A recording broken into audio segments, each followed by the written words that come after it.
Hi, everybody. I'm Greg Fishel, and if you notice, yes, I have been doing a little bit of work for Domino's Pizza, trying to make a few extra bucks here and there.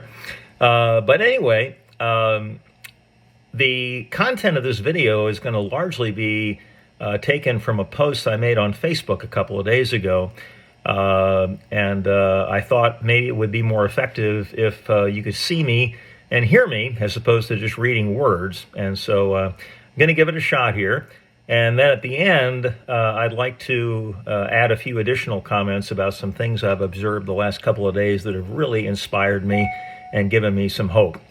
So the title of this post was a couple of observations, comma, not expert opinion, because I'm not qualified to give expert opinion about international affairs, but everybody has an opinion, and I have mine, so here we go. I have only been overseas a couple of times in my life, and I did not major in political science, so I'm hardly qualified to offer any expert opinion on what's going on halfway across the world. All I can do is offer some thoughts as to what I have witnessed, or what I did witness when I was in Paris and then a few years later in Amsterdam. I think fundamentally people all around the world have an awful lot in common. Yes, they may look different, but their hearts and minds, I suspect, have much commonality. I would venture to guess that most want to have the freedom to live their lives in a productive manner, to have meaningful relationships with other human beings, and to love and to be loved. It is the power-hungry leaders of some of these countries around the world that make us appear to have sharply contrasting philosophies when in reality we really don't. That's why I was struck by the reports this morning that Russian citizens were gathering in Moscow to protest against their own president's ruthless and unexplainable behavior.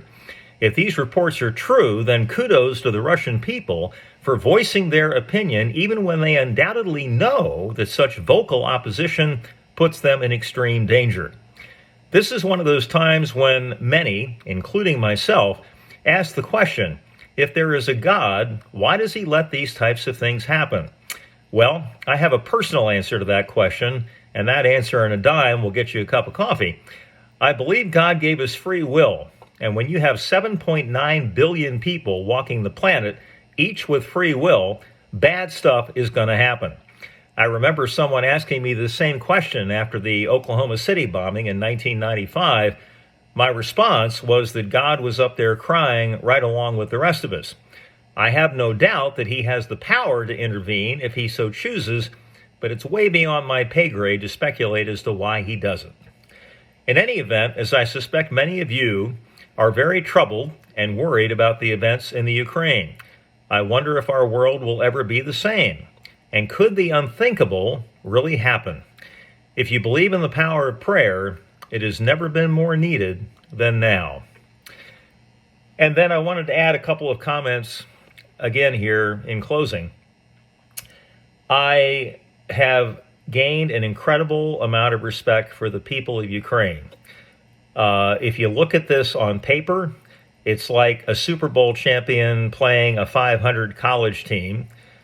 But sometimes when you have the resolve and you know you have right on your side, you can still win. And I think that's what they're doing, at least to this point. They believe in their country, they believe in their people, they believe in their leader, and I don't think Russia ever anticipated this type of effort on their part. So they have all my respect in the world. And their president, Mr. Zelensky, when he was offered a way out of his country by, I guess, the U.S. and other countries, he said, "I need equipment, not a ride." That may be the quote of the century. That guy is standing with his people. He doesn't care as much about his personal safety as he does leading the country in fighting this fight. And he's right there with them, right in the capital city, on the streets. Again, unbelievable. And again, he has gained my total respect. And then last but not least, the Russian people. Knowing that by protesting that they're going to be beat up by the Russian police, and still they do it because they believe in what they're protesting for. And kudos to the Russian people for having the courage to do that. And again, I think it harkens back to my point that we have a lot more in common than we do differences around the world. It's just the leaders that make us look different. And the people need to stand up and say, nope, this is not what we're about. We are about peace. We are about respecting the sovereignty of Ukraine. And we need to stop this, and we need to stop it now. So I feel really, really strongly. I've been following this probably as closely as any international event that I followed in recent years. And I have a little bit more hope now than I did a couple of days ago because of two groups of people and one individual. And I hope that hope continues to escalate. That's it for now. I appreciate you watching. Take care.